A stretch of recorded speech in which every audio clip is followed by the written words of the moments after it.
Are your AI-assisted tests giving you a false sense of confidence? Is the traditional QA role about to be replaced by an agentic engineer? And the creative Selenium just showed up with something new, and you can see it live for free. Want to know more? If so, find out on this episode of the Test Skill News Show for the week of March 8th.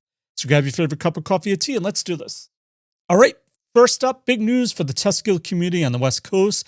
The Test Guild IRL California tour is coming, and it just got a major addition. Jason Huggins, the creative Selenium and Appium, and the mind behind the latest testing tool Vibium, is joining the lineup for both stops in San Francisco and also Orange County around LA. And we asked Jason if he could do a hands-on session. We'll see if he will. So you can walk away with some actionable things you could take away right away. Both events are going to run between 4 to 8, 4 to 9. The first hour is all about networking. It's completely free, and attendance is capped at 100 seats. So this is going to fill up fast. This is an in-person only, no recording, meaning that if you're not in the room, you're missing out. You don't want to miss it? Grab your free spot now using that link down below. Hope to see you there. And one thing I learned from IRLs is that the way we test software is changing. And so I was happy to hear that Manoj Kumar contacted me about a new blog post he just wrote about this. And in this post, he draws a clear line between how teams currently test software and what testing AI systems actually demands. And the gap is wider than most organizations have acknowledged. In this post, it goes over how traditional testing assumes predictable behavior and predefined expected results, assumptions that don't hold for probabilistic, non-deterministic AI and LLM software solutions. This article's central theme is that most enterprise AI systems are still being tested as if they behave like deterministic software, when we all know structurally they don't. And the practical implications are spelled out with concrete examples. For example, an AI-powered customer support assistant, the same query about a rejected refund can produce an accurate response one run, and particularly correct response another, and a response that references a policy clause that doesn't exist in a third, all of them fluent and well-formed. A regression suite that only has a single canonical answer doesn't meaningfully evaluate the system. And because of this, the real question becomes whether the behavior is consistently with acceptable risk boundaries. What do? Well, the article calls for a shift from verification to evaluation, from asking whether an output is correct to asking whether behavior stays within defined risk boundaries over time. And in other news, Cypress has just launched Studio AI in public beta. Cypress has launched Studio AI in public beta that targets one of the most common gaps in end-to-end testing, tests that pass without actually validating what users see.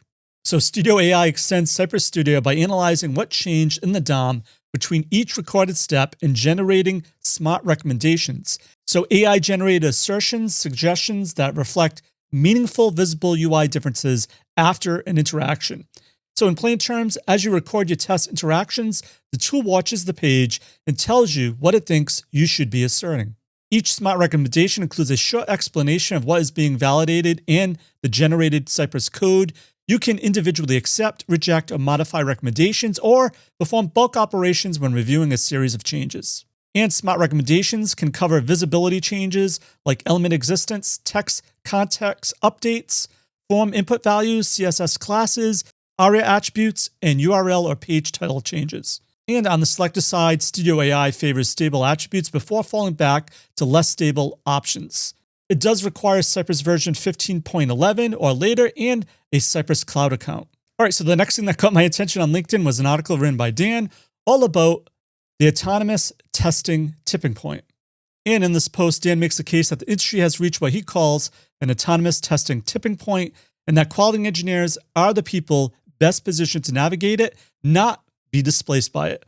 Dan also says it starts with a pressure most testers already feel firsthand.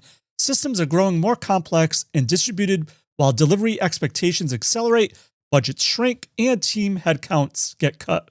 And his position is that most organizations are still treating automation as a long list of brittle scripts requiring constant maintenance, and that LLMs and Gen AI tools have exposed something that scripted automation never could: the gap between explicit requirements and what he describes as implicit and unknown information about a system. And he goes on to make a distinction drawn between current AI tools and autonomous testing tools that's worth paying attention to. He separates tools that follow instructions blindly from a tool that can relate an instruction into contextual settings, scrape systems for previously unknown information, and take further actions based on what they uncover. His core argument: autonomous testing only works when humans define the context, boundaries, and constraints and value-based objectives, and when humans can interpret the signals back.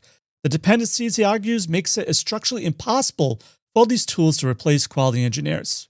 And being replaced is something I hear a lot of testers being afraid of, so here's this next article from Vernon all about, now what, if the robot could do my job, what do I do? And as you know, Vernon always doesn't hold back about something, and a lot of people in the industry are quietly feeling, but not saying out loud, and it's worth hearing. So Vernon does describe feeling befuddled and puzzled about a series of converging events, getting heavily involved in his company's AI testing strategy, participating in panels like at Automation Guild on how automation engineers are using AI to get ahead, and watching a company let 40% of its workforce go with AI cited as the reason. And the result of all this angst was a set of questions he could not ignore. If he automates away as much of his job as possible, what does that leave? And will it be valuable enough to make a living? What really makes this piece useful is that it doesn't spiral into doom. Instead, Vernon walks through a structured way of getting unstuck. And he shows how to run a full career inventory, listing skills, experiences, character traits, industry insights, achievements, and values built up over 20 years, and combine that with an honest assessment of his relative position in the market and what actually motivates him. The output of the process gave him a direction and broke the paralysis. And his short answer? Stay put, get your head around the new reality, and start adding value where only you can. The longer answer, he says, is coming in the next post that we'll probably cover as well. And another industry expert, the awesome Melissa Tondi, also wrote a blog post as well that caught my attention around the same kind of theme. And it's all about how the software industry is about to make and repeat a structural mistake it has made before, this time though, with AI. And Melissa's thoughts center on what she calls the Agentic Engineer, a role she argues has been taking shape across every major technology disruption from Y2K to cloud migration. The pattern is consistent. New tools create new specialties, and eventually generalists emerge who orchestrates those specialists rather than replacing them. In her case is that QA professionals are uniquely positioned for the orchestrator role, precisely because they already sit at the intersection of requirements, user experience, and technical execution. The warning in the article is direct though. Most organizations today are just bolting AI into existing siloed roles, giving AI engineers an AI-assisted testing tool, giving DevOps engineers a pipeline co-pilot without questioning whether these silos themselves still make sense. Melissa calls this the same structural crutch that kept QA locked to inspection-only functions for years, now being recreated in reverse. But the agentic engineer model she describes works differently. The agent becomes the specialist, running a regression continuously, monitoring pipelines, validating data, while the engineer becomes the general contractor who builds, orchestrates, and governs those agents. Good news, the domain expertise doesn't disappear.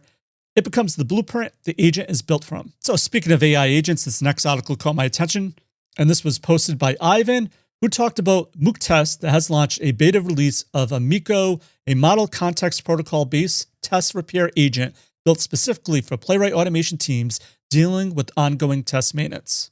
And how does it work? Well, the core problem this targets is one most automation engineers know well: tests break faster than teams can fix them. The underlying intelligence is built on 6 years of Moodx data across hundreds of thousands of automated tests. And the benchmark numbers are the headline here. Compared to Playwright's native healer agent, they claim their agent completes repair tasks nearly 5 times faster and delivered significantly higher repair success, averaging 5 minutes per repair with 70% automated success rate versus 25 minutes and a 34% success rate from the native healer. And in performance testing news, I found this new project on GitHub that makes large-scale Jmeter load testing easier to run across the cloud, and it's worth a look for teams doing serious performance testing. The project includes a ready-made Azure template and sets up distributed Jmeter testing environments using Windows virtual machines in multiple regions. One machine controls the test while others generate the traffic. All connect over public internet addresses, so there's no need for complex private networking. And setup is automated. A script installs Jmeter on every machine, configures settings, opens required firewall ports, and ensures load generators start automatically when machines boot. Testers can launch runs from the command line with simple controls for user load, warm-up time, and test duration. All right, for links of everything of value we covered in this news episode, head on over to the links in the comment down below. So that's it for this episode of the Test Guild News Show. I'm Joe. My mission is to help you succeed in creating end-to-end full-stack pipeline automation awesomeness. And as always, test everything and keep the good. Cheers.